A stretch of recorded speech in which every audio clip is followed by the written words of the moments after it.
Who's with us now? Neil Sean, royal commentator, joins us direct and live from London. Historic event. Take us through it, please, Neil. Hi, good afternoon, Stuart from London. And from one choir boy to another, yes, I know exactly what you meant. Those hymns just so evocative of what England is, you know. It's been a sort of bittersweet day in many respects because, you know, you want to be happy in some respects simply because we are saying goodbye to a wonderful monarch, somebody that really resonates with every single person. And it was an interesting conversation I had with somebody earlier today in the crowd that said, you know, if you're born now, today, you will have only known by the time you're 10, of course, King Charles. It's going to take a long time for the new king to move forward because we will always be looking back. So powerful was she.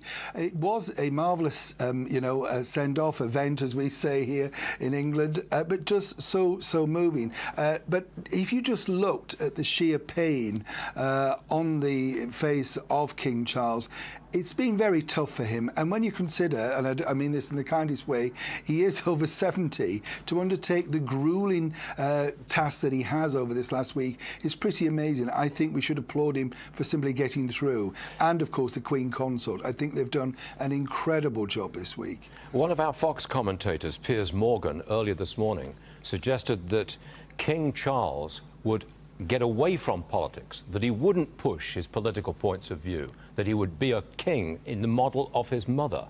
What do you say to that?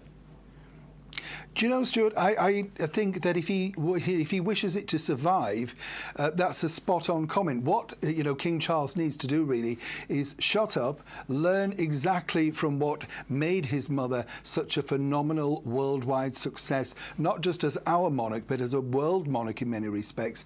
And, you know, it's been nice for him in his lead up to this, shall I say. He's been allowed political opinions in some respects, allowed to talk about architecture, climate change, things like that. This is a whole different remit now, and he really, if you think about it, both he and, of course, our brand new Prince of Wales, Prince William, need to make sure that they don't tread into very difficult waters, not just in business, but really in everything, because what we now want from the monarchy is, you know, basically a clean slate. We don't need to know their opinions. They are there in a privileged position, and that is the bigger picture. Neil, I suspect you are the first person to tell King Charles III to shut up, but that's your prerogative, son.